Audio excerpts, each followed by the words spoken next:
Shooting from the Lip features views and opinions from smart, funny, serious, and not so serious people. This show is intended for a mature and not so mature audience. Enjoy the show!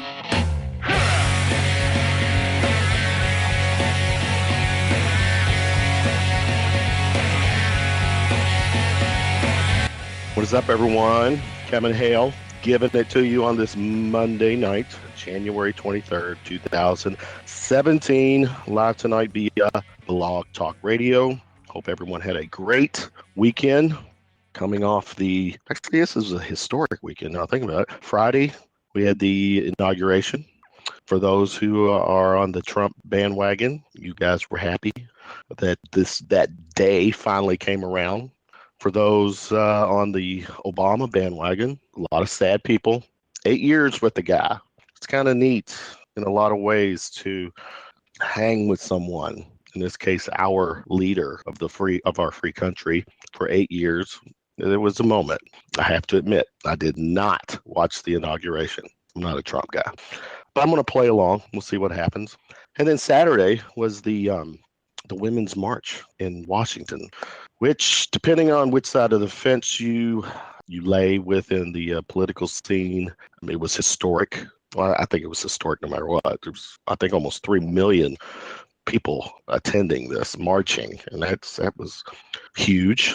But at the same time, too, there was some controversy that played out, during actually it was during the inauguration.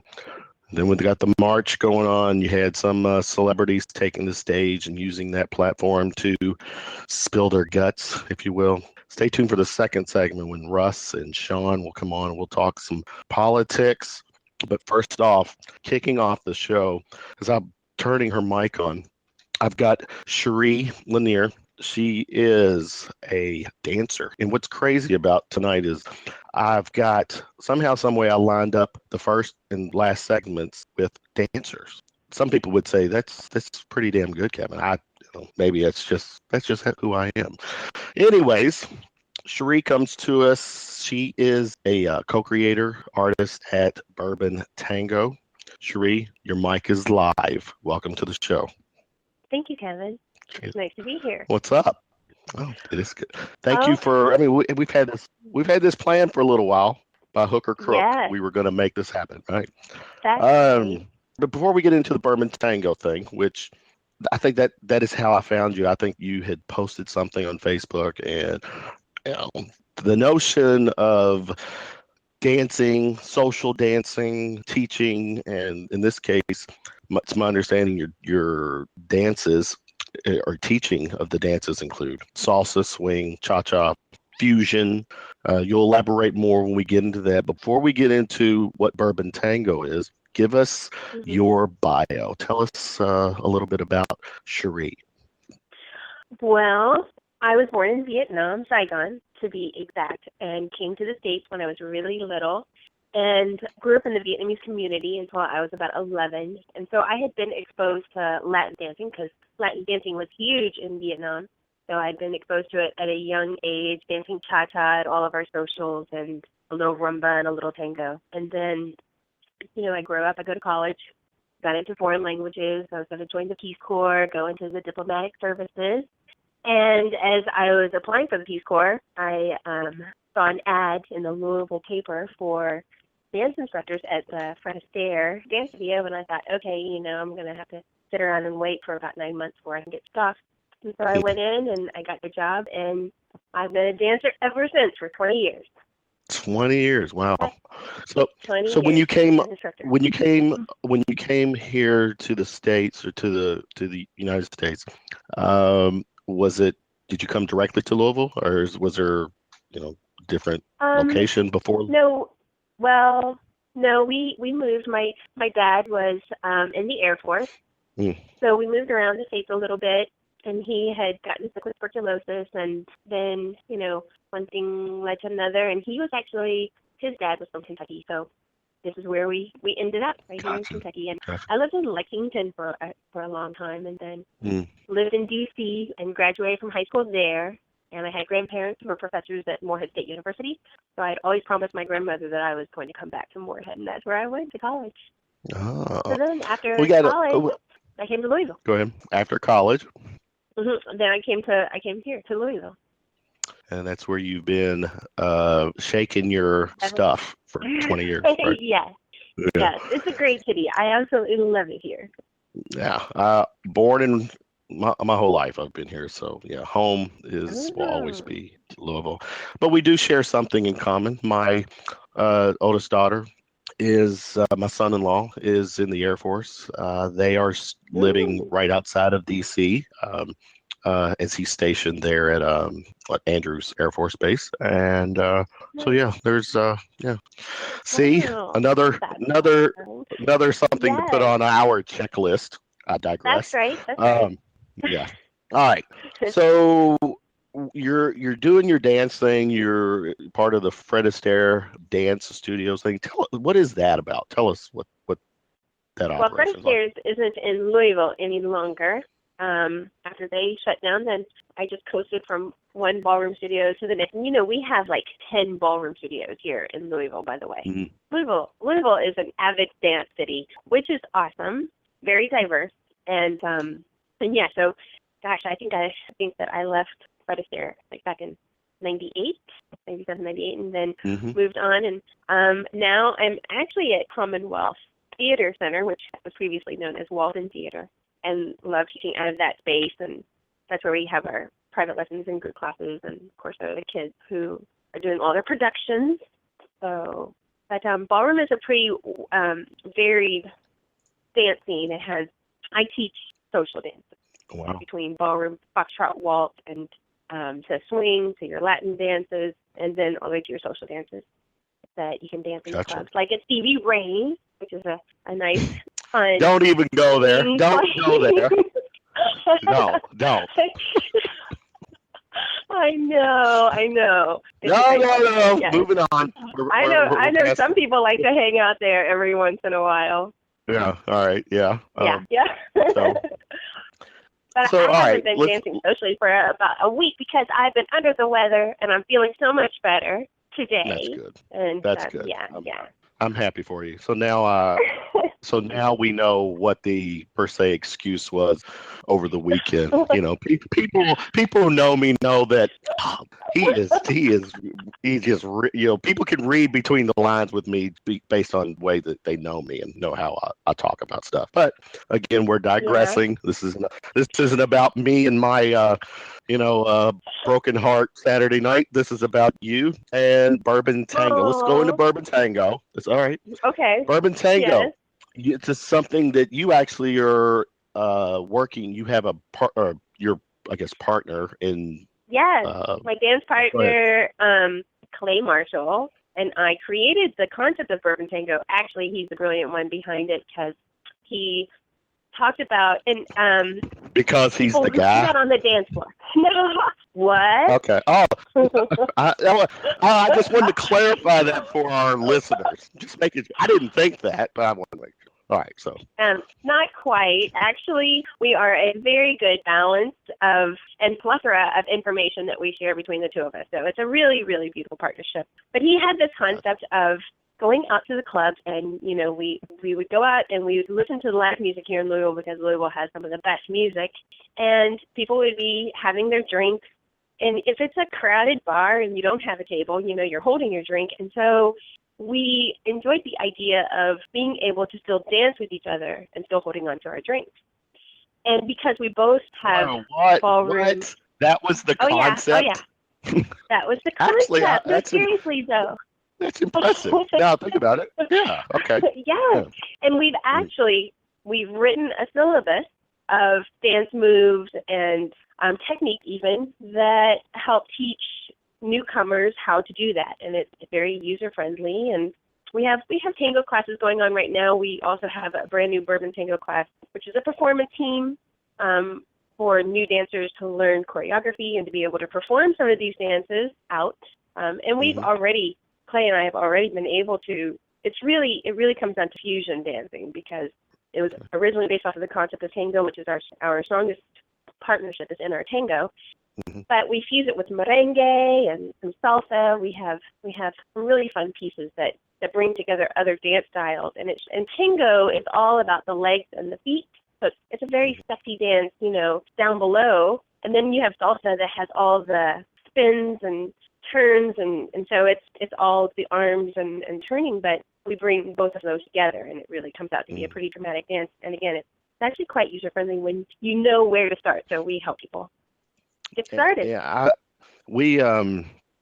my thinking when it comes to dancing, for those who can dance, and I'll from females, there is nothing sexier than watching a female dance, and I say that with due respect. I mean, it's just, and it's just the flow. It's the every little movement. Someone who's into it knows. It's kind of still dancing to the beat, not just whatever is in their head. But right.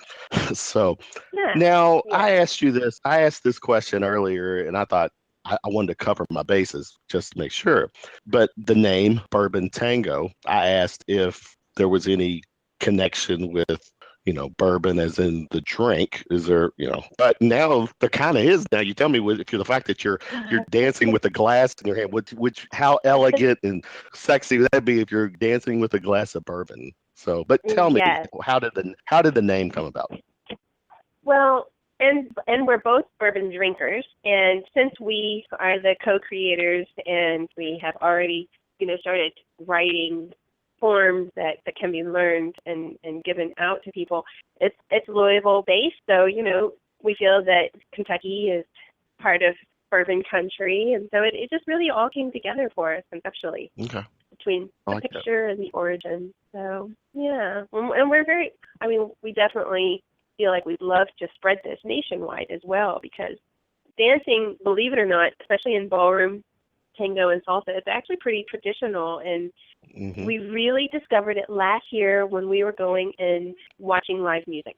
So we go to different, from Frederick the Younger to World Fest, just bands that we enjoyed listening to, and then we didn't want to be constrained to just doing tango, although tango can be danced to anything, by the way, but we loved just being able to do some tango moves and then break out into a couple of spins and walk it out like a merengue, and so it just all made sense to us, and it just has so much variety and interpretation, and so it's not like there's any set rhythm. You don't have to learn quick, flow. You get to do whatever you want to between your partners, so it's very creative. Now it's definitely safe to say if you in this case Clay go or out somewhere at some event, listening to live music, and the two of you get on the dance floor and you throw down.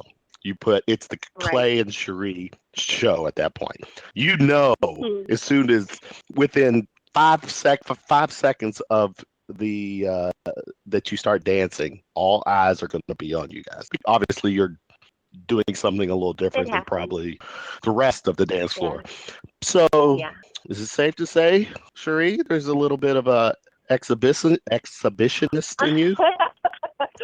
I'm actually a very shy person, and I think that when I was in school, I was a total mouse. I never spoke to anyone. It was very difficult for me to even have eye contact. So it was really nice when I got into partner dancing. It made it so much easier for me to kind of break out of my shell. Honestly, for me, dancing is really all about connection and building healthy relationships. It really is. I mean, from healthy, I'm not spatially inhibited. So, on my first lessons when men come in and I have to take them into dance position, that's easy for me, that tactile connection.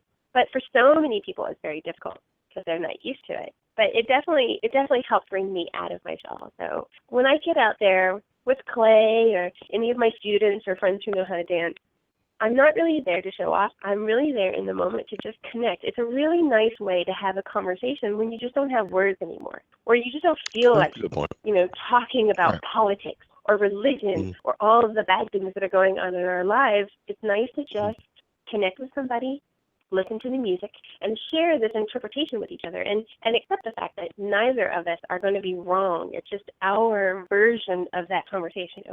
That's the music good. that we listen to. That's a good way to put it. Now, basically, what you've done is just went against what my second segment is all about. So from 10:30 to 11, people who are not Okay. who wanted to listen to politics and religion, turn it off because and start dancing. Do something. Yes. But now, you guys events or there now. I'm starting to see now that you and I have connected. I'm noticing now that there's these dance routine weekly dance events that are happening around town. So tell us about how those come about and the crowd, the type of crowd they attract. The salsa scene is pretty big here in Louisville, and the tango scene is growing. We have several amazing musicians who are playing salsa music, bachata music, and we have one band that's Cosa Seria, and I don't know, they have been such a hot band for several years, and then we have a new upcoming wonderful band called Milenio, who also does salsa music, but they're singing some of the salsa songs in English, and they do some bachata. And then there's a fantastic Latin jazz band, Hermanos. So we're all, we're all good friends, and we try to promote each other. And because there's such a nice scene here, we'd love to see it just continue to grow. Because again, as I talk about it, just beautiful, healthy, connected circle that we can all form.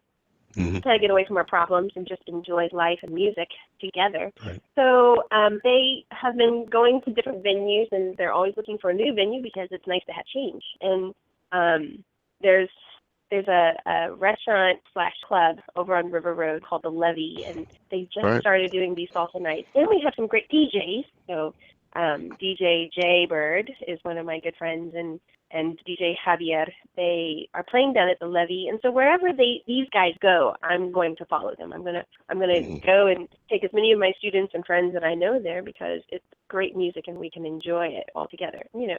Without music we can't dance.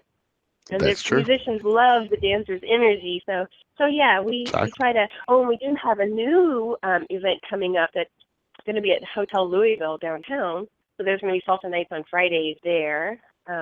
Cool. Rob Nickerson has organized that one, and he's this beautiful saxophonist who also plays with Hermanos and Milenio. So, again, we all try to help each other spread the love of music and dance. And so, yeah, there are lots of events that are continuing to get booked, and again, it's just growing more and more. Sky Bar has been the hub for salsa for so many years on Thursdays, but it's nice to have other places as well, for change. Change is good. Now, when you're with Bourbon Tango and you're teaching, you're in teacher mode. Is there a certain demographic that you find that you're catering to for these lessons? Yeah, sometimes it does end up being that way, but not that I'm targeting by any means.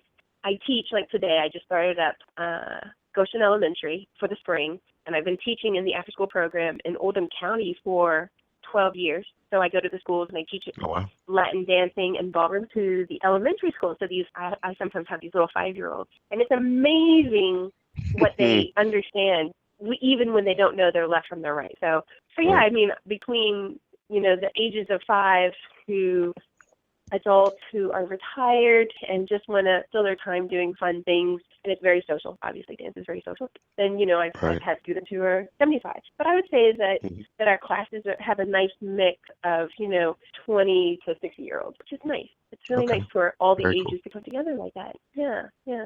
I bet you, this is just how my mind works. I bet you it's probably cool and interesting for you to go to, say, a high school and teach teenage boys to dance. Yes. I'm pretty just funny. I'm working the visual here, but I think you know what I'm saying. All right. Before we let you go, I'm gonna do this thing what I call round of shots with you. I'm gonna throw Okay. 6 questions at you. They're kind of a quick Q&A thing, meant for fun. Okay. Have fun with it. All We get right. to know a little more about you. And none of these questions have anything to do with Facebook Messenger, with Stevie Ray's, or any other night. Okay. All right. All right. Number one. What was the Oh, first goodness. concert you attended? Bob Dylan. Oh, wow. Where was Yes, that my at? mom took me. Where? That was Oh, actually at here in Louisville, Freedom Hall, wow. Okay. and he Okay. was totally stoned, drunk. He could barely sing, but it was an awesome concert. That's the only way. Just gonna The say. only way. Number Yeah. two. Number two. If you could have a superpower, what would it be? A superpower. Oh, I'm not very good at questions like this. Sorry. Of increasing love in every being on this planet, times 10. Okay. Yeah. Number 3. Now, Okay. and I need you to be honest with this one. What was the last what was the last picture you took with your phone? Come The on. last picture I took with my phone was at the salsa event, of course. Okay, just asking. Yes. Dial it down a little bit. It's all right.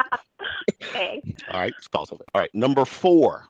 What is your favorite phone app? Oh God, if I have to be totally honest, it's the Jeweled Blitz. It's what?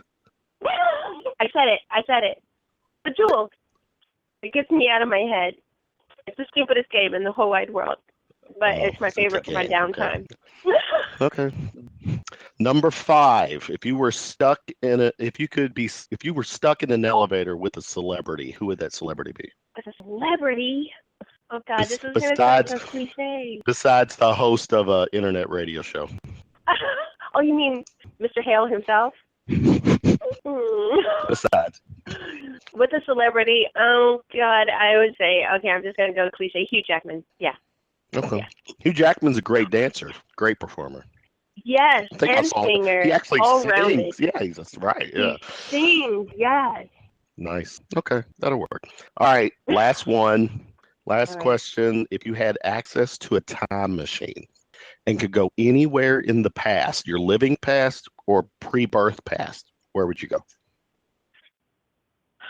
So anywhere in the past, I would actually go back to Vietnam during the war, believe it or not. Oh, wow.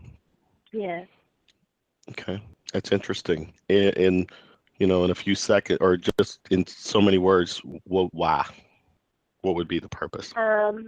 Because the stories that my parents told me, I think that, I feel like sometimes we do live such a luxurious life compared to so many people in this world. And so it just, sometimes when you get to see the actual atrocities, it gives you an appreciation. I think that we're truly blessed today, even in hard times. Well said. There you go. Okay, Cherie, before we let you go, share with us your social media, all the places people can connect with you. Okay, well, Commonwealth Theater Center is where we have our classes. I start up a new salsa class on Monday, starting in February, and I have a foundation class for beginners from 7:30 to 8. It's just a half an hour. It's $5, and then if you feel like you're picking it up, you can stay for the next level class, which is an hour long for $10. But if you do both classes, it's only $10 for the whole night. And then we have Tango classes on Tuesdays. I'm starting up a new Tanguera class, which is a ladies team. And it's a fusion dance, but we're going to be just ladies performing up, going out and about and just showing our sexy stuff. And that starts up in February as well. And yeah, I'll be teaching classes at Hotel Louisville on Fridays in February. So if you look us up on Bourbon Tango, you can get my calendar and all of our events that we'll be participating in. That is Bourbon Tango on Facebook, right? Okay, very cool. Yeah. Cherie, good conversation. Had fun. Thank you. And likewise, it's nice to hear your voice finally. You too. Same here. And we'll get Stevie Ray's or another location a do-over. Yes. Sounds All right. great. I look forward to it. All right. Yeah. Have a good night. Thanks for calling. Thank you. Best of Thank luck. you, Kevin. Lots of, let me know if you need anything. Thank you. Thank you. And All likewise. right. Cherie Lanier, co-creator, artist at Bourbon Tango segment. Organized dancing, the whole 9 yards, where she teaches lots of dance styles. So, and I didn't know really to the extreme that all the scene, the Louisville scene, had going on with that. So interesting. Turning on their mics, Russ and Sean. Russ, what's up, man? What's going on, Kevin? You doing some dancing and drinking bourbon all at the same time? Bourbon Tango? It was. I should have had you come on that segment. It was interesting. Her thing is Bourbon Tango. It's her and another person. They are the creators of that, and one of their things is dancing type thing with holding a glass of, that whole image, and so anyway, Sean is not tardy. Sean, what's up? Surprising, I know. I know. What's up, I got gentlemen? my boys. How are we tonight? Good. We've got Heather Tungate, who is my partner in crime on Sunday nights. She's on hold. I'm gonna bring her on a little bit because one of the topics we're gonna talk about is the Women's March thing that went on over the weekend. Before we get into that, because Sean, you turned it up on your Facebook when you with some of your posts specific, but we'll discuss that in a second. But let's talk. One of the big things. Let's jump right in. The inaugural. Russ, last Friday, we welcomed a new president. Here we go. We said goodbye. Yeah, we said goodbye to the old. Russ, did you get to see the inaugural? Oh, yeah. I got to sit from the comfort of my home and watch it on YouTube live and, see all that. I mean, the only thing that's disturbing about it, I mean, everything was pretty predictable. The only disturbing part was how much sappy, crappy mythological religion involved. I mean, just pure and utter hypocrisy. When we know, I mean, anybody who has a pulse can, knows that Donald Trump's running a con on the religious right, which is fine. I'm all for conning the religious right, but it's just in the bargain, he's going to be like giving them stuff like, appointing a Supreme Court justice that's going to, think that they should have some say over, how other people do shit. So, because they know better or something, some self-righteous bullshit like that. But other than that, other than just being sappily religious, it was pretty predictable. Somebody is getting a drink. Which one of you guys are getting a drink? I got to get a scotch because here we are. I just got a scotch yesterday, and guess what? It's on now. All right. So, Sean, what stood out to you from the inaugural?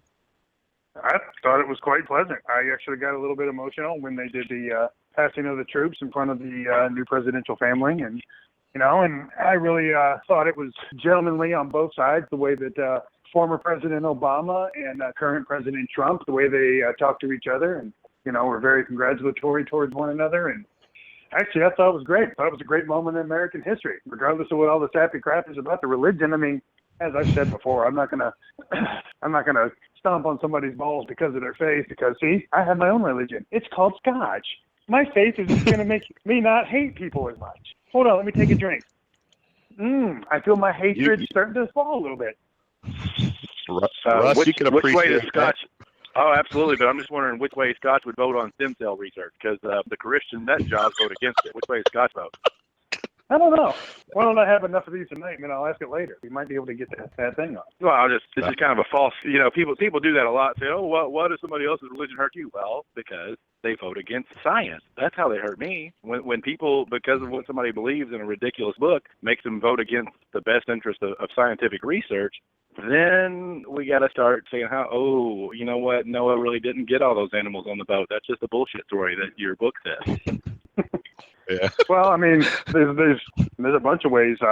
Once again, none of the Republicans have ever stopped any type of medical research. I don't know where. That's a huge inaccuracy. Okay, give me an example. Give me an example. Now I'm curious. Well, I'll stay right on the stem cell research topic that I was talking about. There are people that the head of the science committee, the head of the science committee is a young, well, at least last year, unless they've changed committee, was a young earther, which means, again, let's keep this in perspective. He is a elected representative from, I don't remember what state he's from, but he was the head of the science committee, and he is a young earther, which means he thinks the Earth is about 6,000 years old.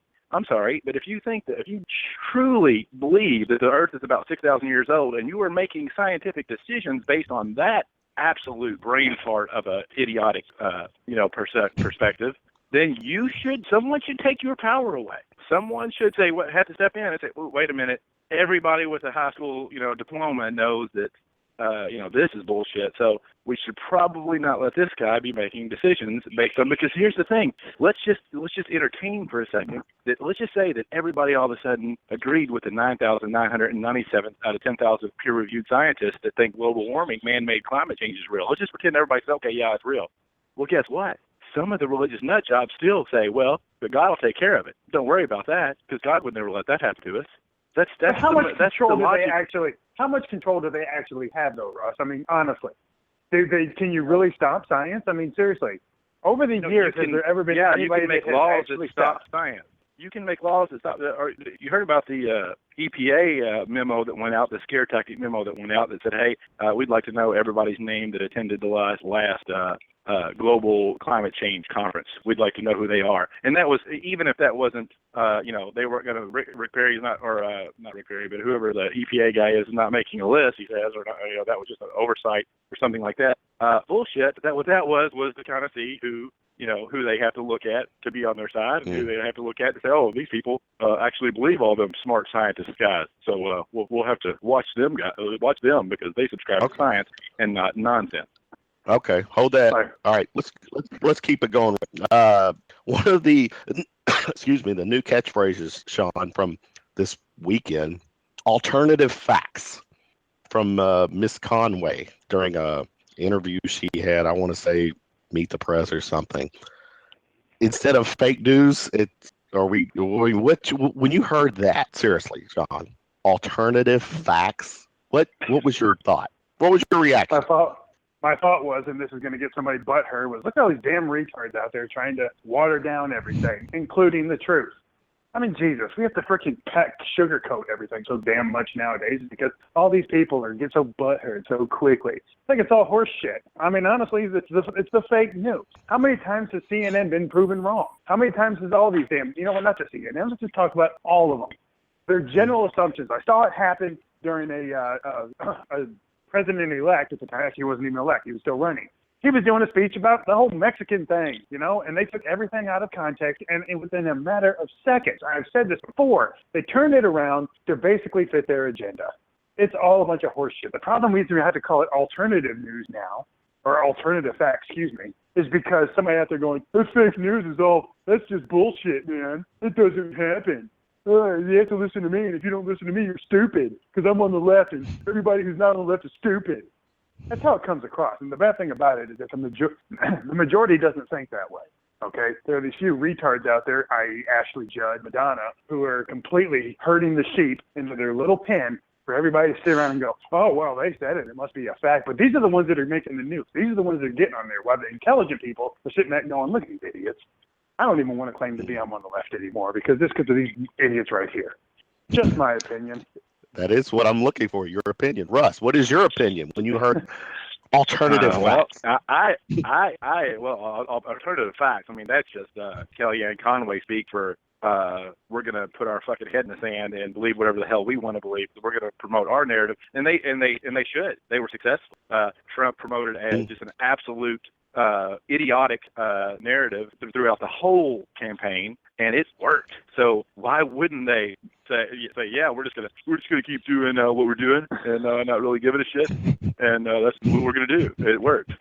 Fine. We got rewarded. Both of your all's alter voices are dead on tonight. Actually, they kind of sound the same. Well, here's the thing, though. Yeah, and like Sean just said, and I agree. I can't stand ultra liberal people. That's why I love Bill Maher. Bill Maher pisses off liberals worse than anyone, and he, as he will correctly say, I am a liberal.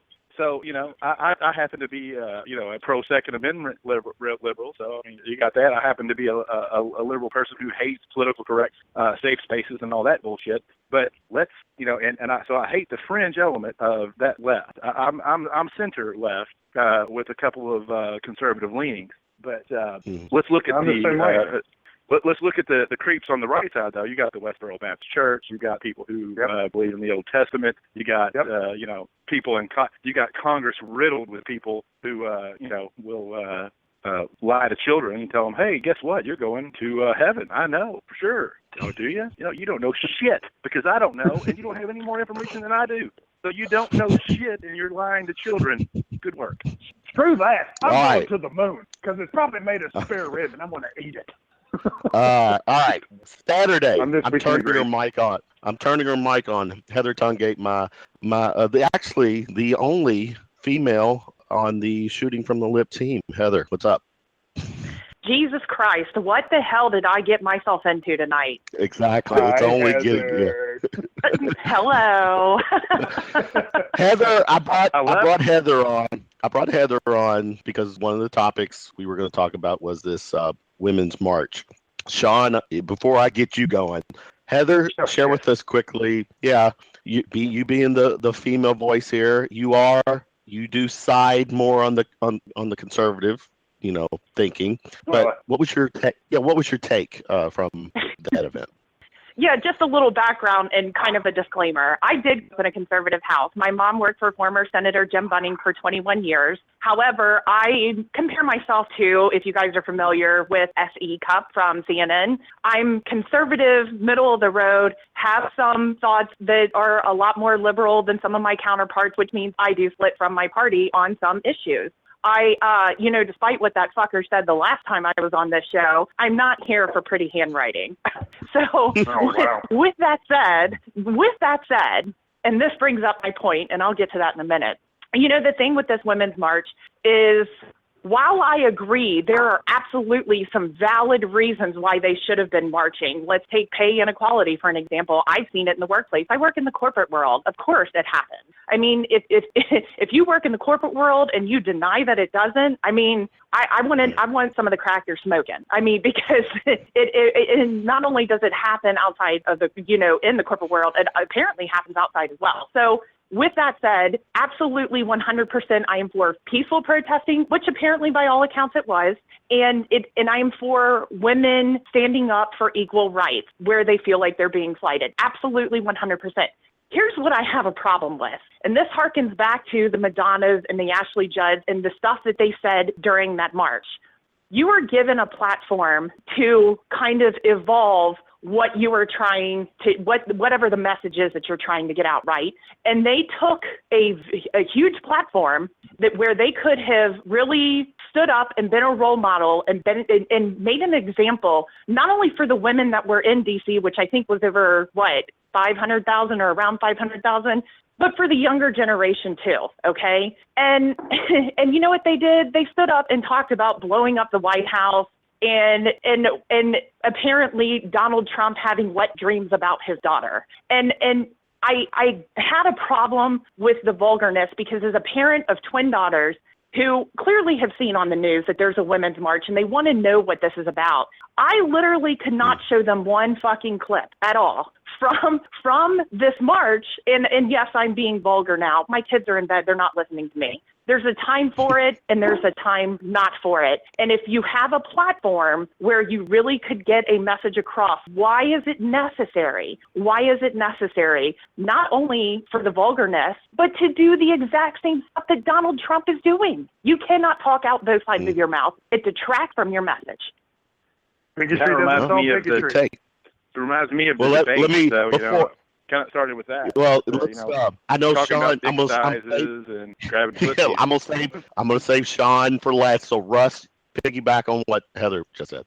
Well, I'm just saying, the fringe elements are vulgar on both sides. What usually isn't true is that the candidates themselves are vulgar, and that's out the window this time. So, if the fringe elements are like that, and now we got a guy that won, talked about his dick size on national TV in a debate, and The pussy grabbing thing I don't really care about, but yeah, that's kind of unprecedented too. But of course, I'm sure if they recorded some of the older presidents, or if they caught most presidents at the right time, they would get something like that on them.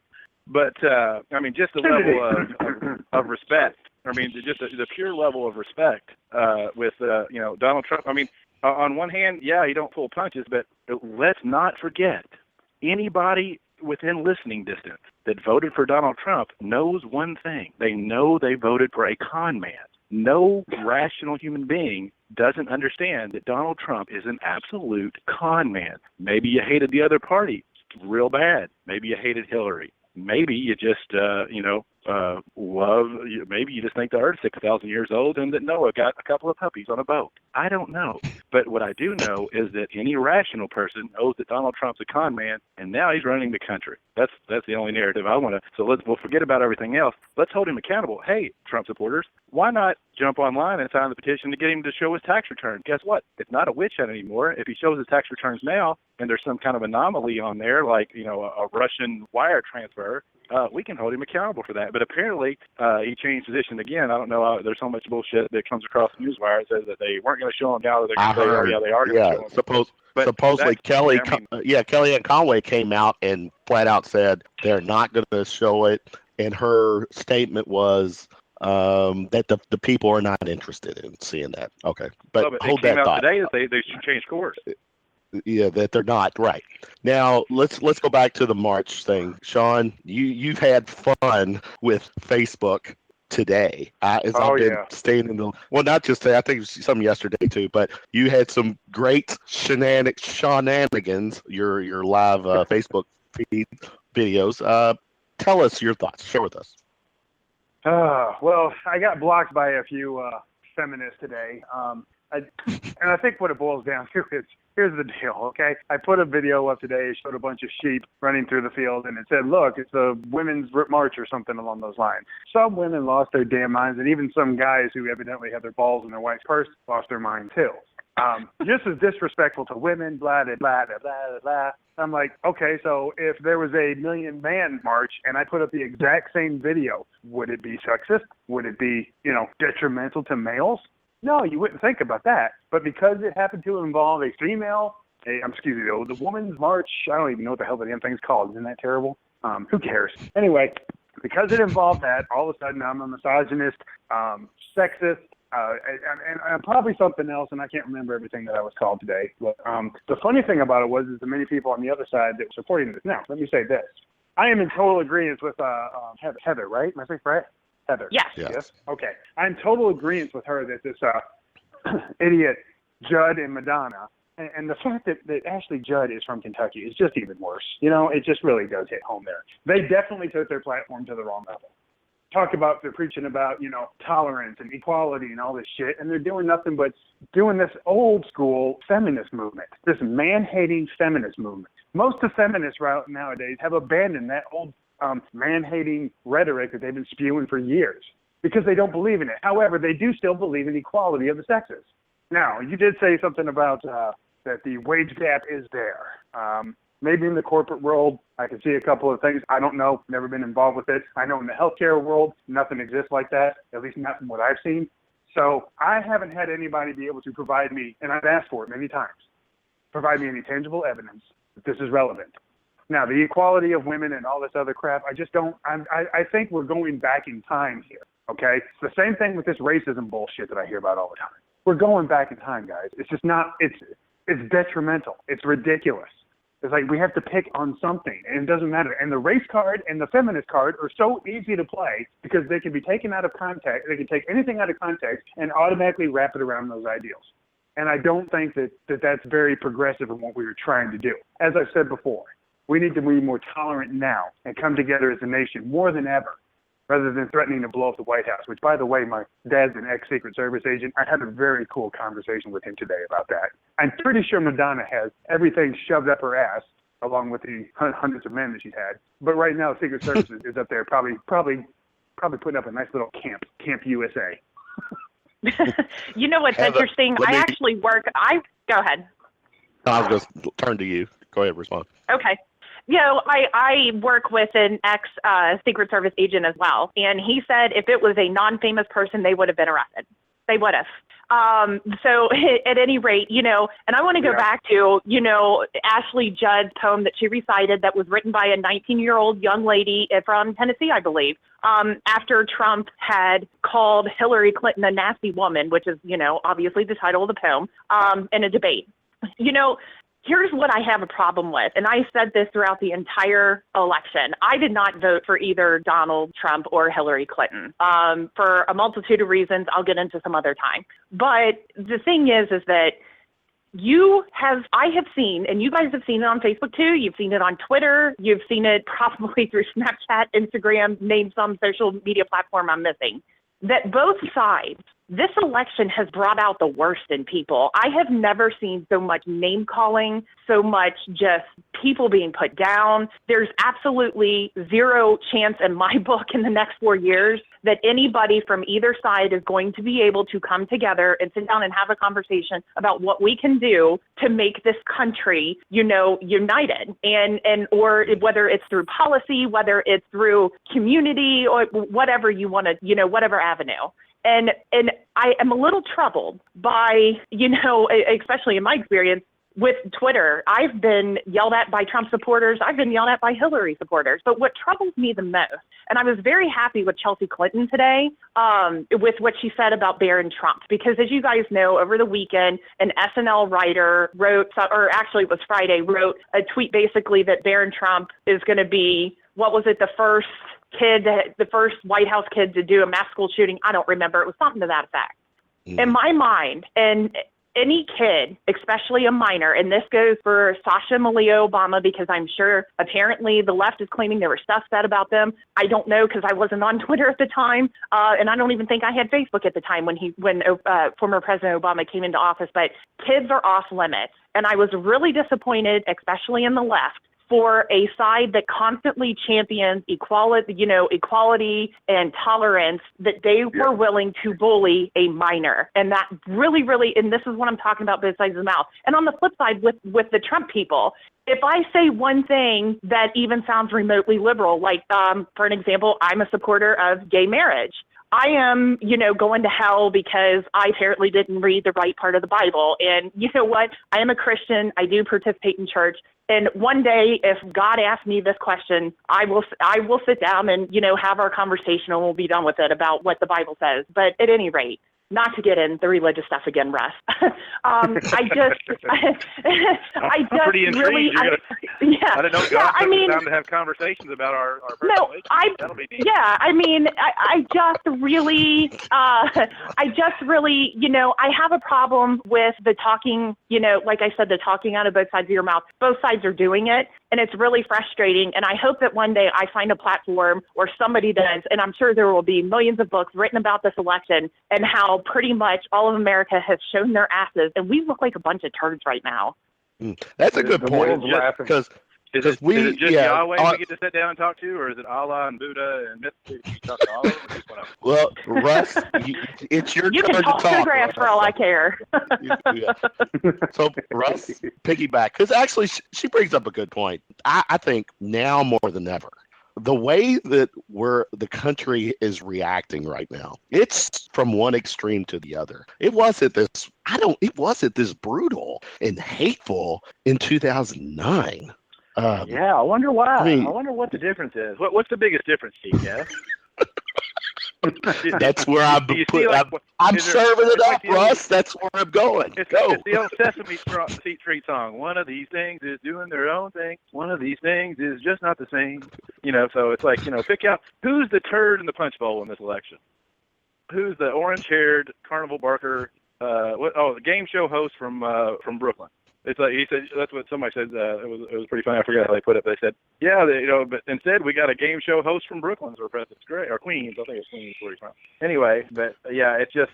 I don't know how anybody. The biggest fault here is with the Democrats. And again, I'm with Heather. I didn't vote for either one of them. Couldn't be bothered to. Neither one of them are going to help me in one way or the other. If I thought my vote would have stopped the absolute Ponzi scheme Bernie Madoff, candidate, I would have, definitely voted for anything, but any of the above, anything but that is what if I wish there was a vote you could cast, anything but the worst case scenario. That's what I would have voted for, and for different people that have been different things. But did you ever see? What was that movie with Richard Pryor? Brewster's Millions. Yeah. None of the vote for none of the above. Yeah. None of the right. Yeah. All right. Actually, that's a good point. Yeah. To Russ's point, we are as divided as ever, and I don't think this isn't Sean. This is not something we can blame on Obama. His approval rating, if you go by the polls, which both sides will do during when a president comes into office or leaves, his approval rating is right around 60%, which is very good. The people have spoken. The way I look at it, right? And that's all you can say. The people have spoken. We can blame the Electoral College. We can blame whoever the hell we want. Point is that we have a new president now, and everybody's sitting across social media, including us, sitting here talking about what a game show host he is, or an orange tip, whatever. It's not going to change the fact that he's still the president of the United States.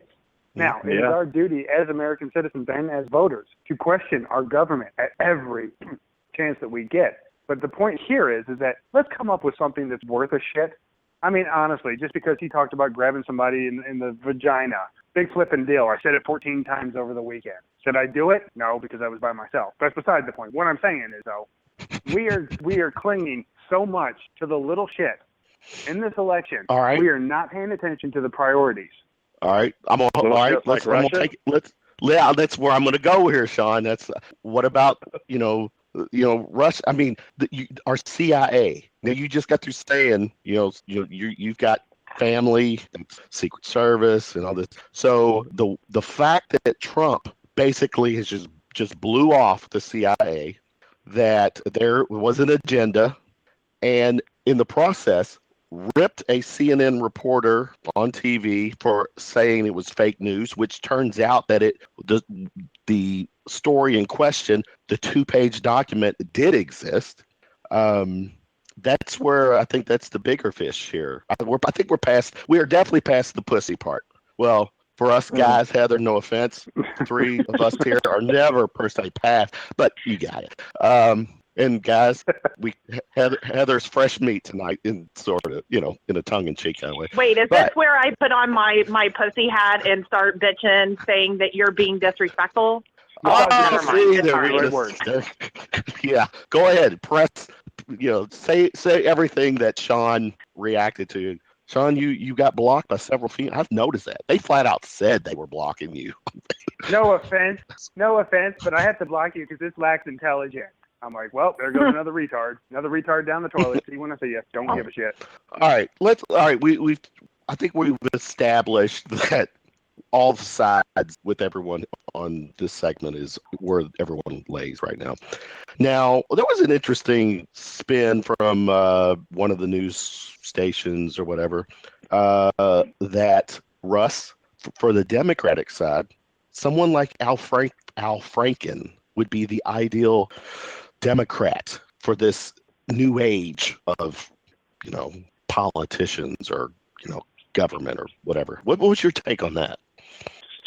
I think Al Franken is absolutely brilliant. He's very intelligent. He's a, very well, spoken, funny guy. He's not my type of politician though, because he's a little too liberal for me, honestly. I mean, he's probably firmly into the PC camp. He's probably not as much as some of the more California types, but he's, I'd say he's for some pretty strong Second Amendment reform. I mean, and I'll debate this just like I debate, that Trump's a con man. The Second Amendment states that no law shall be made that abridges the right of the people to own and bear arms. No law. And people want to get into, well, that's not what it meant because well-armed militia. No.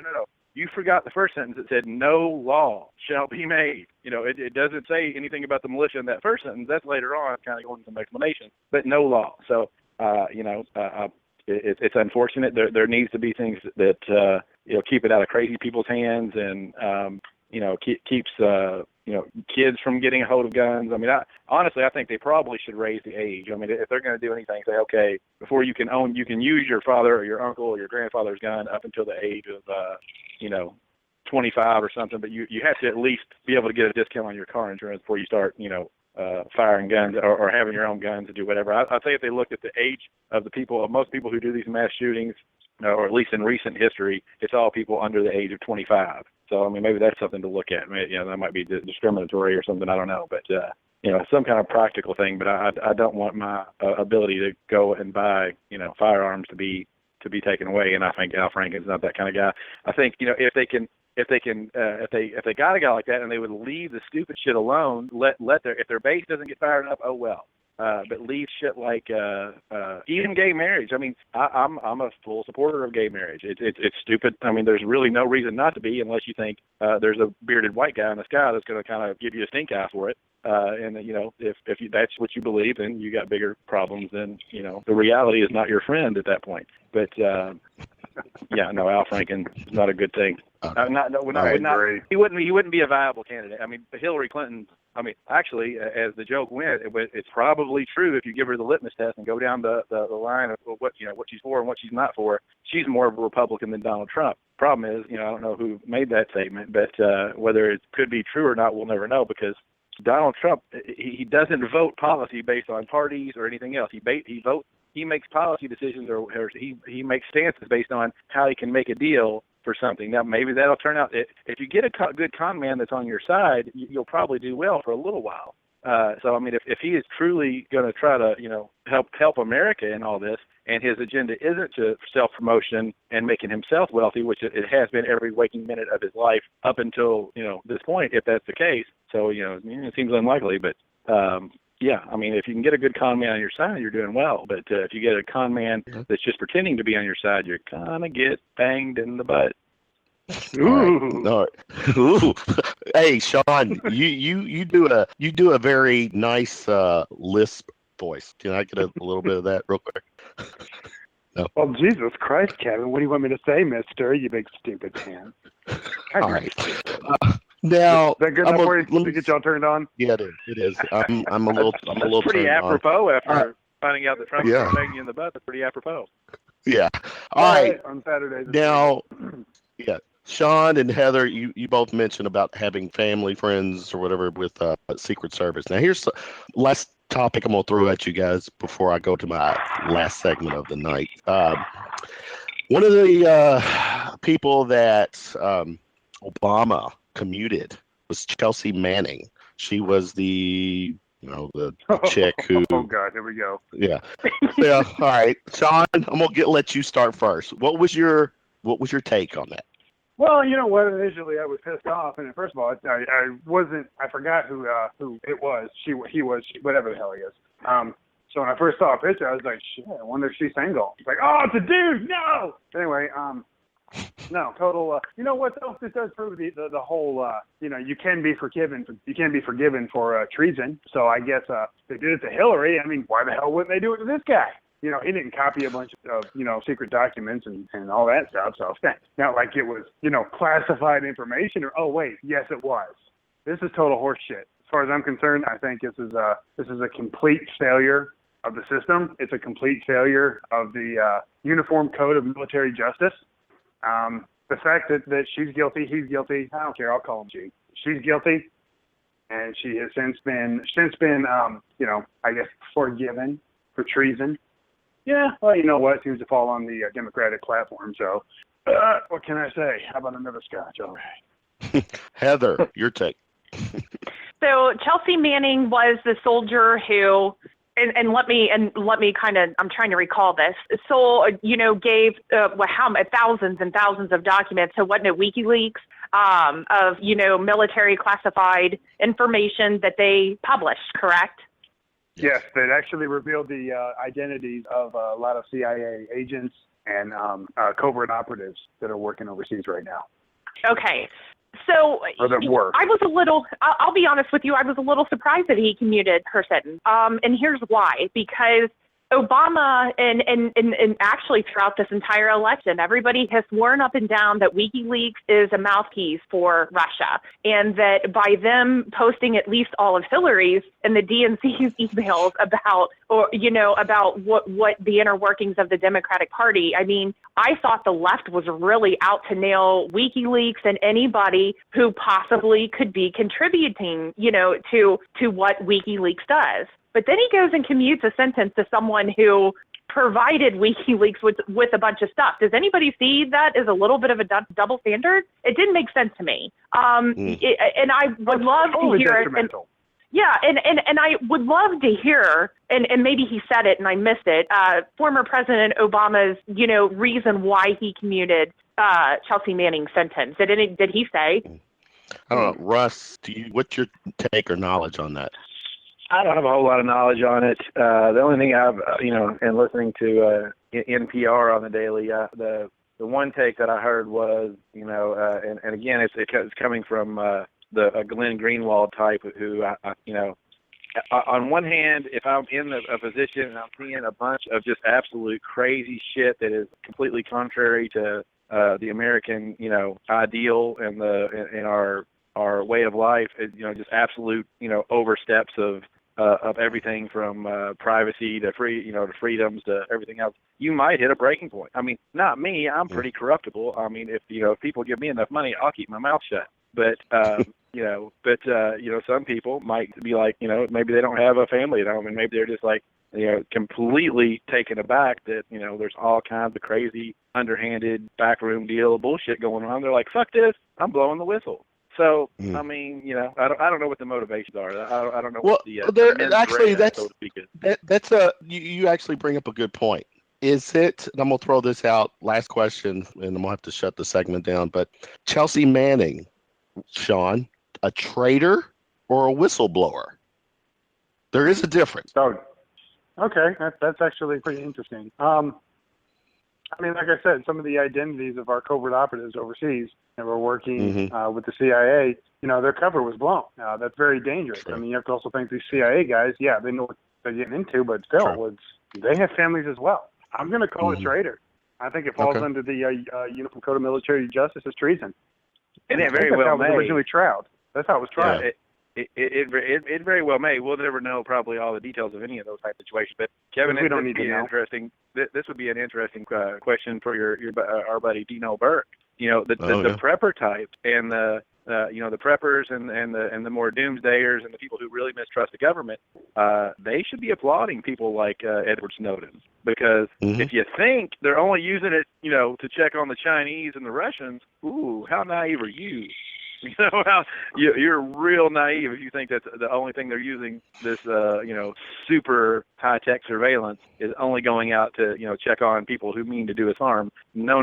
Like when you can get online and put in abuse of Patriot Act, and there's everything from people, strip clubs getting raided for no good reason to, the abuse of the Patriot Act. When people, there are people who just wait for shit like that. Say, okay, how can we use this to screw people over and help ourselves? And local law enforcement will really abuse shit like that. So that's what people tend to forget when they think, oh God, treason, this, that, and that. Well, wait a minute. Well, is that shit that they could use to abridge our freedoms too? Oh yeah. Well, maybe we should take a look at that. I mean, that's what so many shit like that. Religious people are even confused. This nation has a separation of church and state, not because a bunch of secular people were like, no, screw the religious shit. We don't want that in our government. No, it was religious people who wanted the separation of church and state, because when they were in their last country, they were told that you have to do this religion and you can't do your whatever, stupid sacrificing of animals you're doing. You have to sacrifice animals like we do. So you have to pretend like this cracker is Jesus and this grape juice is blood, and you have to really believe that. It was the Congregationalists of Danbury, Connecticut that petitioned Thomas Jefferson to make sure to make the separation of church and state absolutely bulletproof.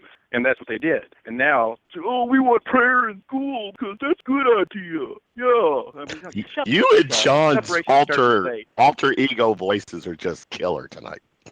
What are you talking about, man? I don't get it. We want the 10 Commandments on the wall because the 10 Commandments, the first 3, have nothing to do with anything anyway. It's about me being a little baby jealous God and not having no other God. I am glad this is a phone conversation because I'm enlightening heads. But what about the kid that's just to jump back on that one topic, what about the kid that's 22 years old, has a wife and a brand new baby, and because he took pictures of the inside of a submarine that he was serving on just to keep for his own, benefit, he's doing 20 years in Leavenworth right now. Why is That's that? bullshit. That is bullshit. Just saying. To me. Yeah. Doing 20 years Heather. in Leavenworth for taking photos on his own cell phone. I want to hear, before we cut out of this segment, Heather, what's your alter ego voice sound like? I'm just a stupid little old feminist who doesn't know shit, and my pussy is mine. I don't know. Was that good enough? That It was hot, whatever it was. Yeah. Point taken. I totally did that on the whim, and I'm sober, which is weird. So Nice. That makes one of us. All right. All right, guys. Good segment. Fun. To me, this is all great sound bites to have everyone, especially Sean and Russ, on the both. It's like, literally, it's like a tennis match. Watching you guys going back and forth. Cool. It's weird though, because Heather? I actually find us to be on the same level on a lot of things. I think you our guys opinions are. different Really slightly. Yeah. Yeah. Our opinions slightly different. I think that's. Just one side a little more well thought out, right? No. I know. I do my research, Russ. So I get it. I didn't say researched. I said well thought out. You can have all the research in the world. I hope you get a diarrhea later. All right. Well, Heather, thanks for calling in, being the female voice with this segment. I'll talk to you later. Have a good night. all right, see you guys. Heather, See you, Heather. Take care. Getting away from religion and politics. My last segment tonight, we're going to talk burlesque. No wrestling. Now, Oh. no, burlesque. You guys can hang on, be part of this last segment. I don't know what you got going. Russ, what are you going to do? Are there going to be, is it skin to win or what? We'll see. I'm going to turn these microphones on and let these people promote this event coming on. I'm going to start with Pixie. We've got Pixie, Ethel, and Stevie. They're going to each tell us who they are, what they do, and the event. I connected with Pixie. Pixie, welcome to the show. Thanks for having me. Thank you. Hi, Pixie.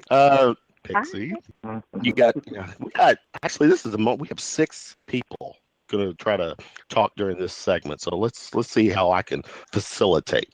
Pixie, Oh yeah, baby. Tell us about you. Give us your name, because that's your stage name, and what you're all about. Well, I'm Pixie Pistola.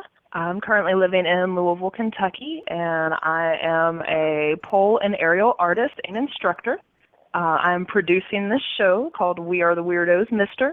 It is a varietal voyage through the macabre, a true variety show with sideshow, burlesque, flow arts, and aerial arts. It is going to be an awesome time. And it's at the Cure Lounge, right? Yes. It's the Cure Lounge on South Shelby Street. It's this Friday. The doors open at 9. Show starts at 10. I believe we're sold out of VIP tickets already, but we'll have general admission at the door. Now, Russ, that's where you and I went to, who was it? It was the Kentucky Burlesque group. They were there, and that's when the Ass Hollers were the live band playing with them. And it was heavy, it was loud, it was over the top. I loved it. That was the first time I'd been. It Yeah. was great. Yeah, I enjoyed it a lot. Very, yeah. Actually, I think all 3 of us you're talking to tonight were all part of that show. Oh, very, very cool. Then all right, we've already connected. Do you now, Sean? Go ahead. Very important question. Are any of you all into fat guys with no money but great hopes? Just kidding. Just joking. I'm kidding. All right, hold on. Let's. Ethel's on with us. Ethel, tell us who you are and what you're all about. Hey guys, Ethel Lovelace here. Yeah, I was totally a part of that Kentucky Burlesque Society show, and that was pretty fucking fun. I like getting naked, so I'm pretty getting naked this Friday. We also have, along with aerials and burlesque and flow and all that good stuff, we also have drag. So we're going to have some hairy drag queens come up and shake their ass and shake their titties, too. So that's going to be fun. Yeah. And the titties are rented. Yeah. So Sean, that was probably... Yeah, Sean, that was probably your segue into getting into all this. You got to go drag. Well, no problem, sweetheart. Let's break out the dresses and the hose. And I'm not talking about the girls I used to go to school with. Oh, this queen is all about love. I am all about the hose. All right, now check this out. Also on here, our third burlesque performer is Steve. I want you to share your name. Go ahead. Hi, my name is Stevie Dicks, your hostess with the grosses. What are you all about, Mr.? Yeah. Snow and love. And I will be your hairy woman, your hairy bearded lady of the night. And very much a lady of the night. Don't believe her. Anything she says. She just wants your money. I really do. I really do. She's back out of her. Yeah. I'm in The bottom line. Y'all got the raunchiest of the bunch, I'm telling you. Yeah. Kevin, I got my burlesque name. It's going to be Randy Sack. Yeah. Giving him fives only. Fives only in the back. Hey, you put that together, we'll put you on the next show. Yes, absolutely. Only if you get to staple money onto your sack. I'm going to need a lot of tape. Russ, if you do that, drinks are on me all night. No, Sounds hold like a on. challenge. We're on to Y'all something. wild. Sean, what would be your stage name? Oh, man. Well, I've always had a porn name, but I don't think it would work for that one. Why not? Yeah, well. Think about that. Yeah. Okay, Here's the trick. To get your stripper name, take your first pet's name and the street you grew up on, and that's your stripper name. Mine's Pooper Seminary. Mine would be Booster Lost Creek. That's terrible. more like Cooper in Seminary. Pooper in my seminary. In my cemeteries. Pooping in cemeteries. I thought you said Pooper. You would do that. It is Pooper. That was her name. Pooper. Oh, holy shit, that's great. What I about don't you, know. Sean? Mine would actually Ain't be that some Han shit? Solo. Yeah, hands. Yeah. That's funny. Star Wars. I'm talking about Princess Leia, Return of the Jedi. Yes, that would totally be me. Yeah. No. Oh, whatever. I'm a See, sexy bitch. I'm telling you right now. You put some makeup on me, put me in a dress. I'm gonna tell you right now. There's been a couple of times I've been drunk and did that, and then walked in the bathroom and saw myself in the mirror and was like, "Wait, no, I didn't do that. Never mind." I don't know. My gimmick. I made that up. This would be my gimmick is to sport a mask and be the Bone Ranger. Could that work? Yeah. That sounds more like boylesque than drag. Boylesque. All right. Well, tell us. We've had burlesque people because when that gig, actually, that event, we had Saban. I know you guys know Saban. Yeah. She was on Rex. Saban cinnamon roll. She will kill you. Saban. Hell. Is she single? Wait a minute. How did I said it wrong? I did say it wrong. Spawn. Yeah, you're right. I said it wrong. We won't tell her it's hear that. Don't. I'll totally edit that out. But yeah, she she puts the ass in bluegrass, right? She does. So. 5 feet of cow. Yeah. Rex. What was it? Marietta. He was on as well. But yeah, it was something that. Yeah.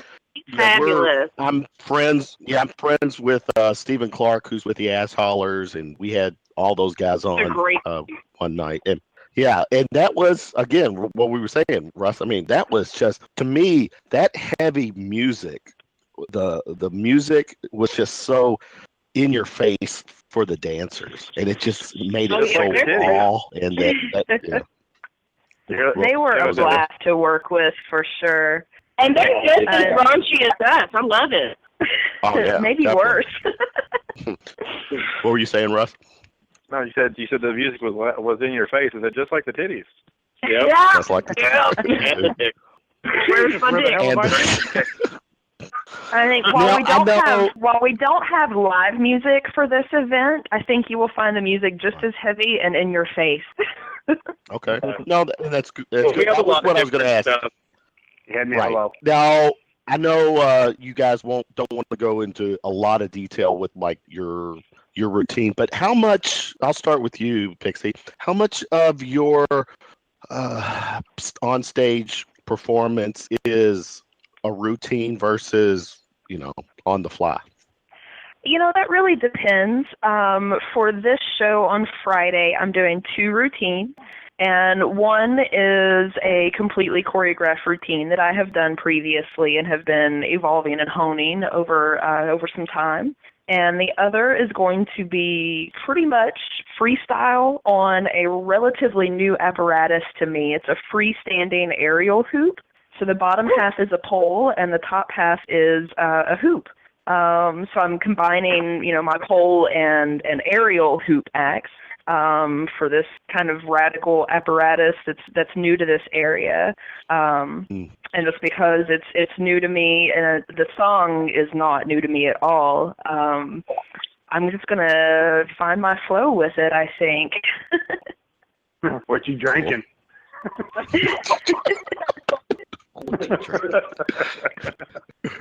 Ethel, what about you? What your Hey. on stage thing? Well, I'm also doing 2 routines.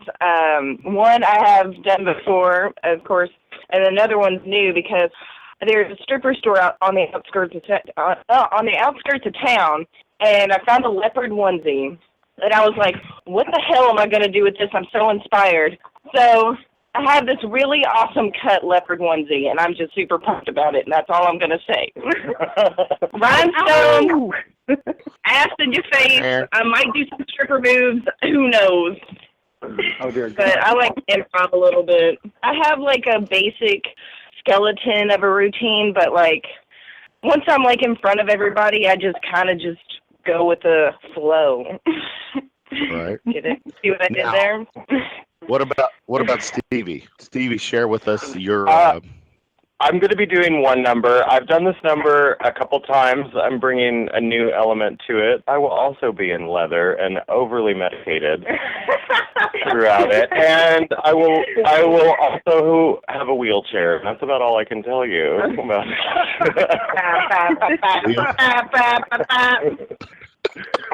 A wheelchair. How in the hell do you incorporate a wheelchair? You'll just have to pay your ticket and come see. We'll just have to see. Right. Exactly. And I'm right now. As of right now, my intentions will be to go to this Friday night. First I thought it was Saturday night, which I already had something going on, but now I realize it's Friday night, so that changes everything. All right. Now, This show is really not to be missed. If you are into awesome live entertainment and fringe subculture type things and heavy music, other performers that are going to be on the show are Artemisia, Octoclaw. We've got Dita DeVille and Miss Kitty Von Byrne, who is a very established flow and fire performer. She's also making her burlesque debut at this show. The show's being emceed by the infamous Shauna the Dead, and we have some awesome kittens that will be entertaining everyone throughout the audience and throughout the night, and I think that it's going to be just an amazing time. I'm super excited for it. It's a whole melting of like all the groups around Louisville. It's a big bowl of chili, and it's amazing. And we also have Louisville's meanest clown, Mr. Tickles, will also be in attendance as well. I'm out. Yes, he's going to be one of our kittens for the night. He's a mean clown. I'm just a slutty clown. Mr. Tickles. Mr. Tickles sounds rapey. He might be. We haven't determined that yet. I think he's maybe a little more stabby than rapey. Okay. He's right. rapey. No. Now, correct me if I'm wrong. I'm gonna start with Ricky here, or Ricky. Ooh, I said that's a no-no. I had that with Stevie. Take Now, correct me if I'm wrong. I know, yeah. In Lexington, not all burlesque dancing is limited to. Or let me. What's the best way to put it? In Lexington, you can go do total nudity, correct? No, that is not true. No? That is only true in venues that do not sell alcohol. Okay, so it is alcohol. All right, that is the determinant. Mm-hmm. So, Yeah, with that said, go ahead. I'm sorry. What, Russ? Or I was saying it's two big feather fans and tits, Kevin. That's burlesque. Two big feather fans and then a lot of tits. That's what's going on. They kind of Well, Pretty sure you're not going to be seeing any feather fans in our show.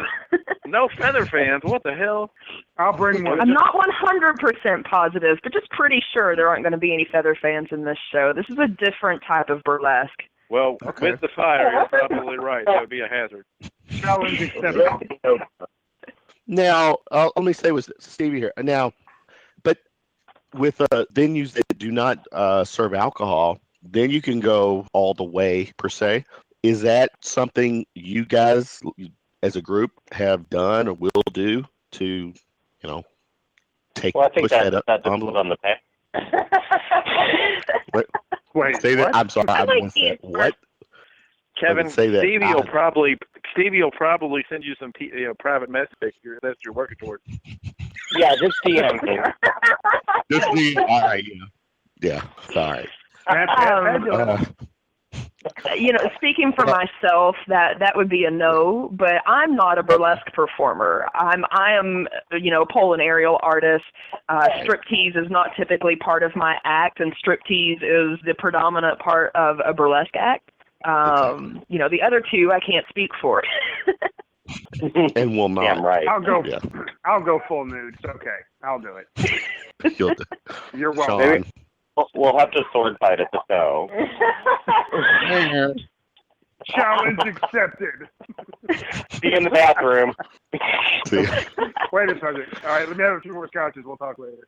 You got to be very careful when brandishing your saber. Be sure not to cross streams. It's very dangerous. I see your swatch is as big as mine.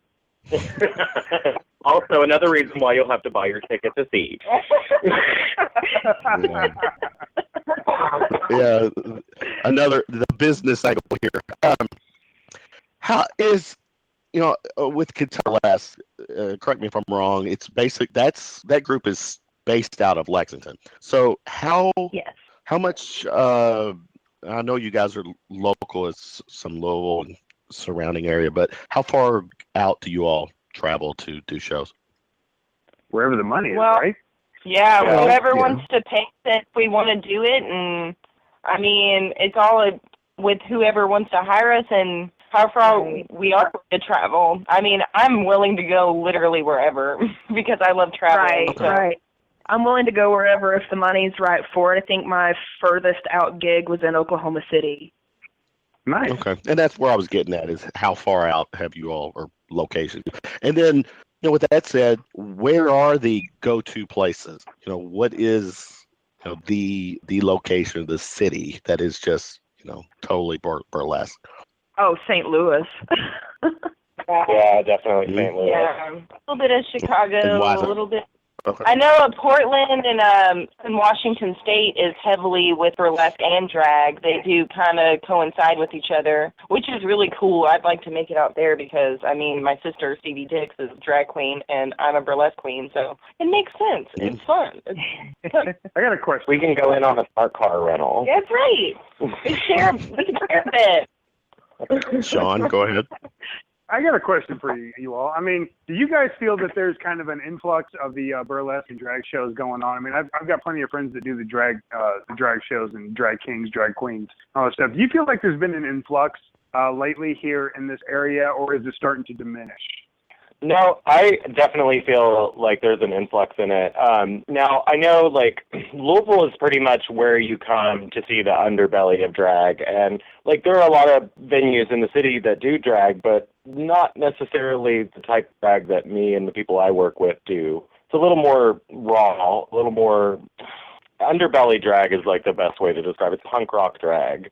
Like, it's not trying to be pretty and gorgeous, which I mean, the woman has a mustache for corn. I do. I'm the Freddie Mercury of drag. Hope it works out better for me.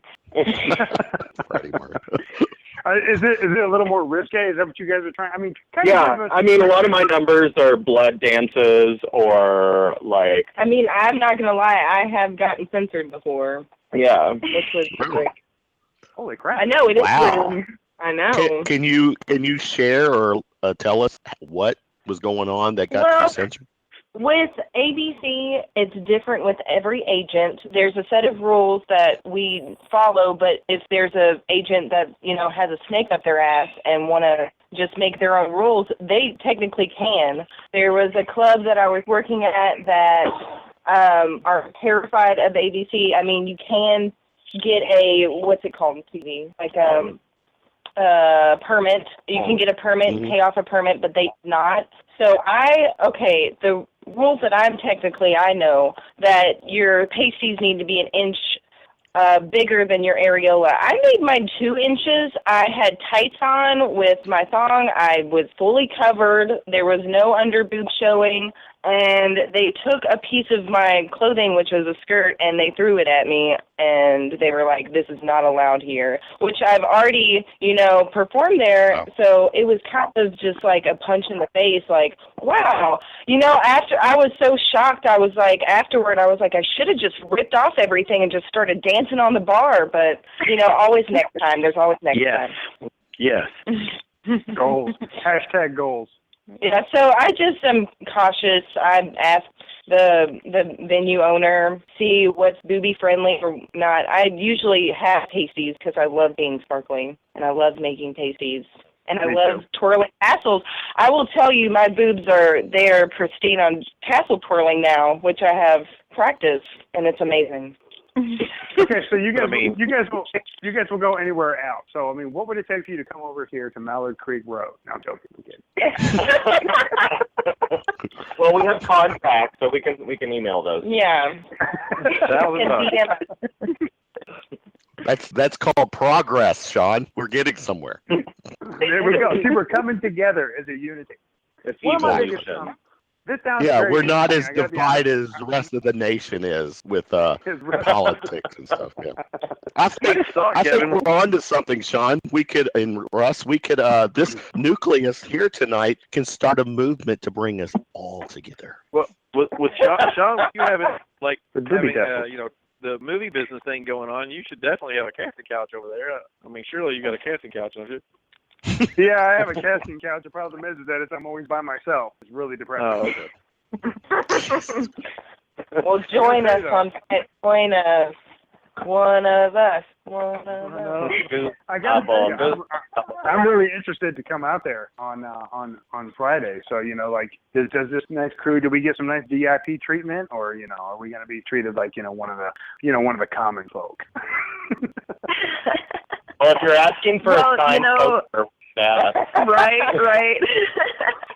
Wait, say again. I'll touch your shoulder. Yeah, we'll see if we can negotiate something offline, Sean. But one thing I am curious about when it comes to like the group that's performing Friday night. Is this like a set group? Does this nucleus or core travel? No. You are talking to the core right now.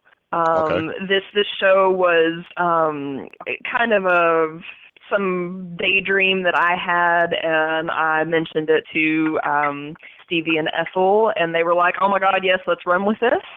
And me being new to Louisville, I needed some city insiders to, fill me in on I knew some of the performers down here, but I didn't know them all. So I needed them to fill me in on, who some of the better performers were that wanted to pull into this, that fit the feel and theme that we were going for, and, venue scouting and a lot of other things like that. So the 3 of us are the core of this show, and assuming that this one is successful, and it looks like it's going to be, as far as the buzz and the ticket sales, but it's something that we would like to continue to do, and it be sort of a rotating showcase of Louisville's weirdest entertainment. That leads me to a question. I mean, do you think that is there a unity between the burlesque groups, or do you feel like there's a lot of competition? I can't really answer that one. I'll leave that to the other two. I mean, we kind of perform alongside all of the groups. I mean, we get along with literally everybody that does burlesque in the state of Kentucky that I've met. I mean, it's mostly between Louisville and Lexington with the sideshow and the dragon. We're just people can be catty sometimes, but I mean, as far as I know, I mean, I try to get along with everybody, and it's been like butter now. What do you think, Stevie? I think that, me and Ethel, we work with just about every troupe in the city, like on and off, and there's not really any animosity or anything like that. I think we all want each other to do well. We all support each other, and it's really refreshing because I know there's some troops that I've heard of that are just not supporting. Like, I don't understand how, like, some burlesque troops, like, are ashamed of stripper life. Like, they don't want to be called strippers, and I'm like, what? Everybody's different. Everybody's different, but it's just like, what? Like, I don't know. I feel like if you're taking off your clothes for money, it's like a form of stripping, and you shouldn't be ashamed because, you know, we're all human and we all should be proud and love each other. And I mean, a lot of my hashtags when I post on Instagram or something is love yourself, love one another. So it's just like, and take your clothes off together. And take your clothes off together. Yeah, exactly. That's unity. I'm all about unity. Let me tell you something right now. I'm all about unity. We should all just take our clothes off and slap each other. Why the hell not? You know, this is unity. This is progress. We're talking about Kevin and Russ. This is the progress right here. Take our clothes off and slap each other. Why the hell not? Yeah, man. All right. That's what I do. Yeah. When in doubt, whip it out, I say. Here we go. Oh, you guys are whipping it out. Unless you're at the grocery store, I came into a lot of trouble from doing it. Yeah, me too. People have no. Every time I look at eggplant. Peaches do it for me. Peaches and eggplant. All right. Oh my God. In wrapping up here, share with us. I'll let the three of you give your final take, but. Friday, the Cure Lounge. Start with Pixie. What will people get to see? Well, I mean, it's too much awesomeness. Their heads are going to explode. So we have so many different performers that specialize in different areas of, you know, what you would expect to see in a variety show, and then we've got some things that you would never expect to see in a variety show, and we're hoping that the title of the show has piqued people's interest enough to see what kind of strangeness we have to offer them. Cool. Challenge Ethel. accepted. Yeah, Ethel, Hey. speak up.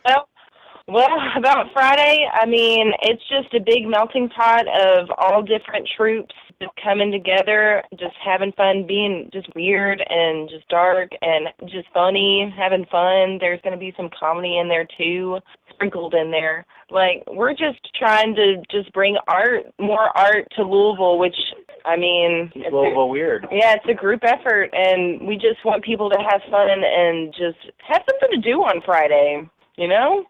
Well, doing art. Making art just makes me feel better. I don't know about anybody else, but... Can I come up there and do a washboard solo? Absolutely. Why is everybody laughing? Why does everybody laugh when I say that? Only if you're good. You might get a chance to do that in one of our audience participation skits. Oh. Actually, just in addition, we're going to have some, like, crazy contest to win something. I don't know what, but, you know, maybe a severed head, maybe a gun rack. You never know. I'll take both. Stevie, your take. Final words. Okay, I guess expect to see a lot of black and spray glitter and leopard print, leather, spikes, a lot of hair, straps, leather. Let's see. Did y'all? Maybe Mormons. I don't know. I think. And Freddie Mercury. And Freddie Mercury of drag, which is me, Stevie Dicks. Thank you. Have a great night today. Very cool. Very cool. All right, Pixie, Ethel. And you can push me in my wheelchair.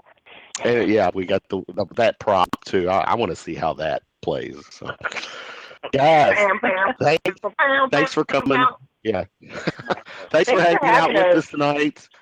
Good stuff. Good luck Friday, and I'm into this thing, so I'm gonna do my best to be there Friday night.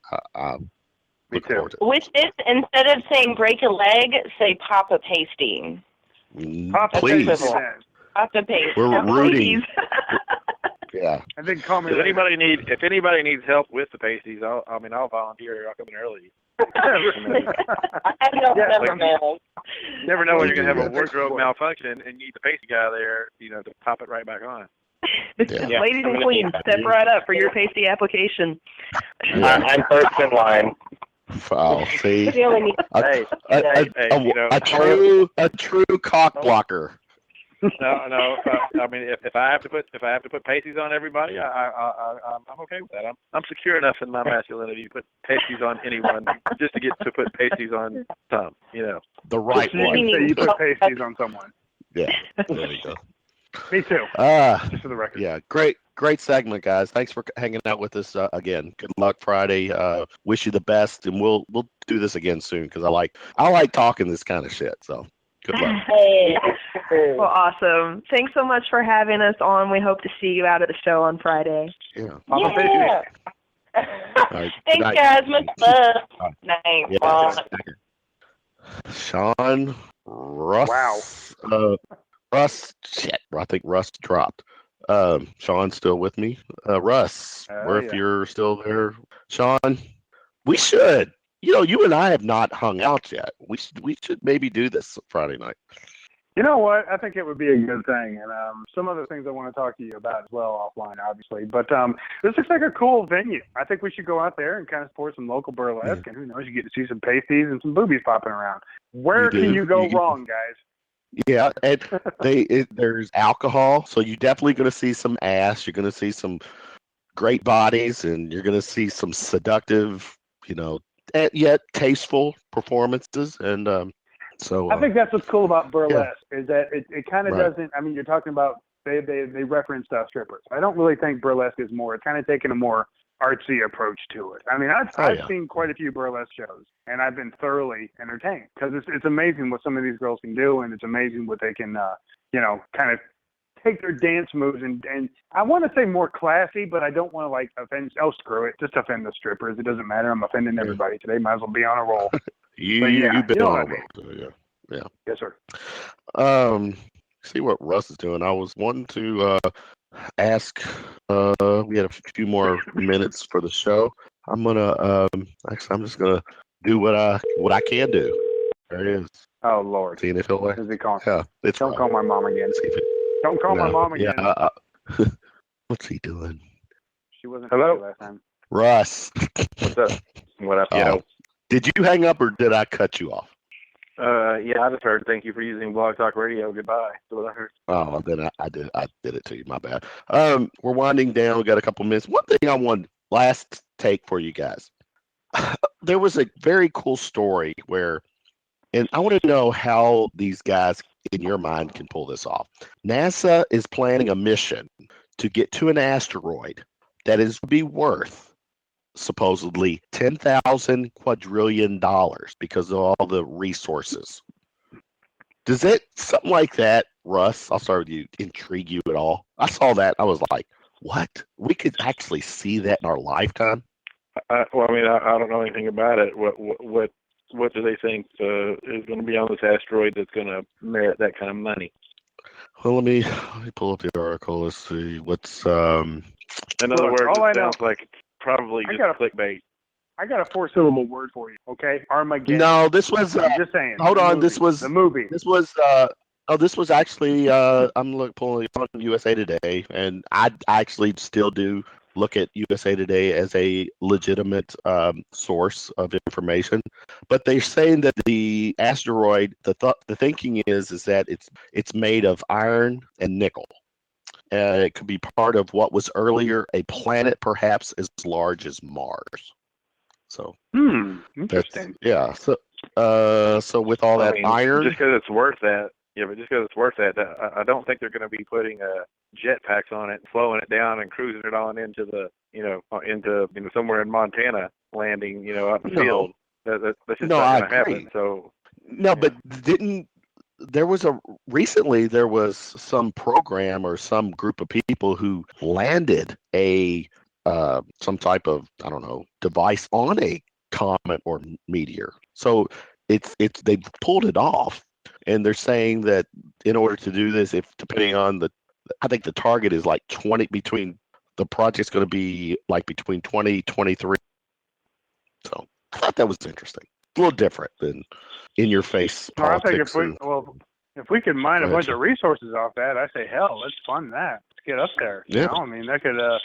There we go. There's our deficit problem solved right there. I think it sounds fucking retarded. Now, speaking of deficit, I do have to go back to something Trump's. I have to look at the source. Yes, one last drunk. Trump. Yeah, no, one last Trump comment. Trump made some reference to the fact of our economy or deficit or where money is coming from, making a comment in regards to us being able to print the money, as if that would help or solve any monetary bind or expense that we would have. To just print the money, if you don't have the gold to back it up, the money's pretty much, as useless as the paper that it's printed on. I know that, but the fact that he said it. I'm gonna say once again, I'm coming into this ignorant, so I've never heard anything like that. But well, that's fair. Yeah, I haven't heard that one either. But I mean, it's pretty obvious that if you print, I mean, it's a misnomer to say that we have gold to back up our money. We have of all the money that's printed, we probably have about 8% of that in gold. I mean, only about 8% of the money that's in circulation is represented by gold or anything like that. But they found the happy, whatever the happy medium is to not cause inflation to get too crazy. What happens is, like in Germany after World War II, they had hyperinflation where people would take wheelbarrows full of cash down to the store try to buy a loaf of bread. So that's what you got to look out for. If you start having way more money than you do gold to back it up, then that's when you get into hyperinflation and the dollar, starts not being worth a shit.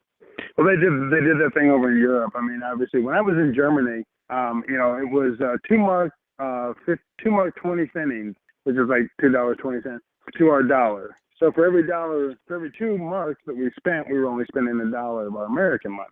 They've recently gone to the euro, which is pretty much matching the American dollar, like dollar for dollar, basically. So, and there's been an inflation problem over in Europe, from what I understand. Once again, they didn't have the euro in full circulation until years after I had left. So that's interesting, though. I'd be interested to kind of, research that a little bit and become more informed, as Russ likes to put it. So. Very good second segment tonight, guys. I like the banter. Both of you were on your game, and we do need to find some quality time for the three of us to hang out and talk, because I think John, you're into some cool projects that somehow, some way that we could be a part of. And so, you guys are going to be a part of the One Shape. I do want to say real quick, since we are live, I'd like to say that we do have auditions coming up on February 12th. So we will be auditioning for quite a bit of parts. The script has been rewritten by a great actor, and he's local.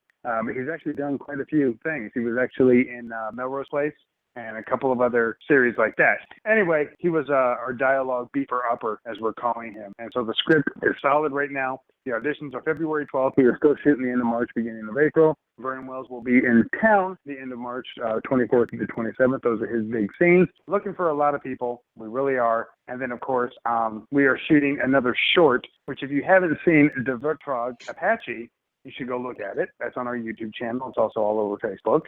We're doing another short that's going to involve a couple of great actors, Myron Kingery and Christopher Shiner, or Shiner, as we just call him. They'd be a couple of good guys to have on the show. You should definitely have them on. All right. And that's pretty much it. So. Okay. Your plate's full. Glad to have you. Yeah, glad. Yes. Stay local. Do local. Be local. Glad, Sean, to have you part of our team. Russ, any final thoughts? Anything you want to get off your whatever part of your anatomy before we shut it down? Just whip it out. No, not really. I just, the most brilliant thing that our new commander-in-chief did was position an absolute nut job vice president, religious zealot behind him that believes in gay conversion therapy, so that, people were like, yeah, Trump's bad, but, it could be Pence, So that was a pretty smart move. I just wanted to give him credit where credit was due, Now, move one last Trump/Pence question. I'll start with Sean. DT is our 45th president. Will Pence be our 46th president before 2020? I don't see that. I think there's a lot of disapproval for him, unfortunately. So, I don't think so. All right. Russ, any chance that Pence will get to I'll spare you the knee-jerk reaction and just go into a little more of an intellectual standpoint. What I see happening is, okay, so... I think he insulted me. No, not you. No, my knee-jerk reaction, the knee-jerk reaction is like, Pence, hell no, he is exactly the person I've been talking about all show about, a religious nut job who thinks that the Earth's only 6,000 years old. That is Mike Pence. I mean, that's no exaggeration. That is absolutely Mike Pence. But the main reason I don't think he would, and I don't even think Donald Trump's going to get a second term, is because what we saw in this last election was backlash. It was backlash for, poor economic conditions. It was backlash for, a lot of people who weren't real happy with a half African American president. It was backlash against people who didn't want, Hillary Clinton that did have a lot of baggage as, their leader of their country. A lot of backlash that got Donald Trump elected. And I think that's going to have there's going to be an opposite backlash next time. And it's certainly, another reason Donald Trump's elected is want a religious zealot nut job. That's why Ted Cruz didn't win. He's another religious zealot nut job who thinks that, there were jinns in the desert and that there's demons. There are actually demons walking around amongst.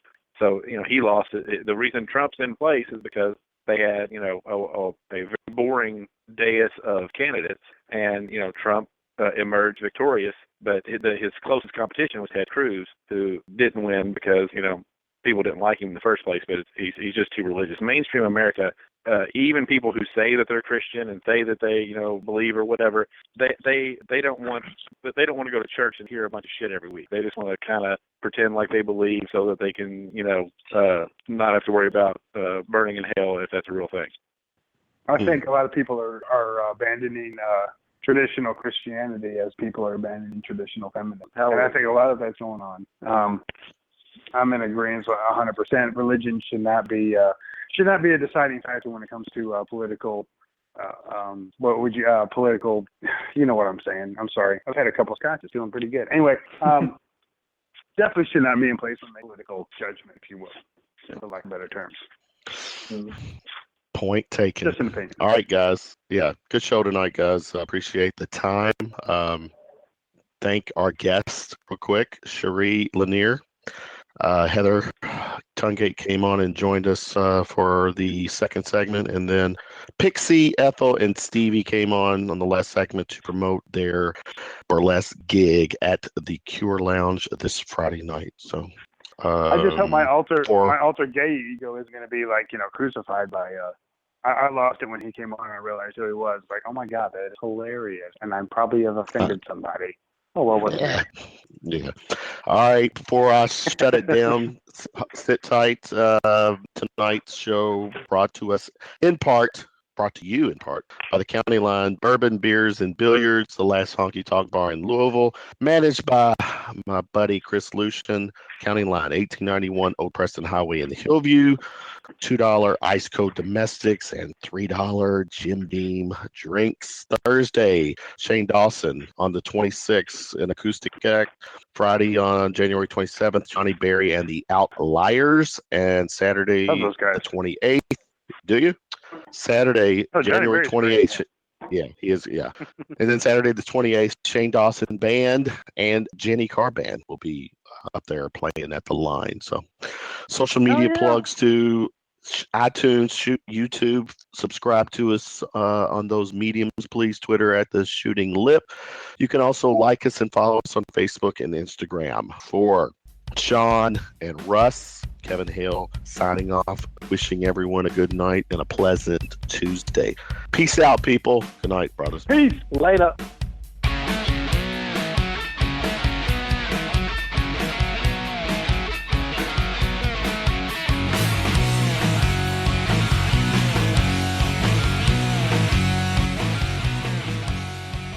At no time were any animals or people hurt during this presentation of Shooting from the Lip.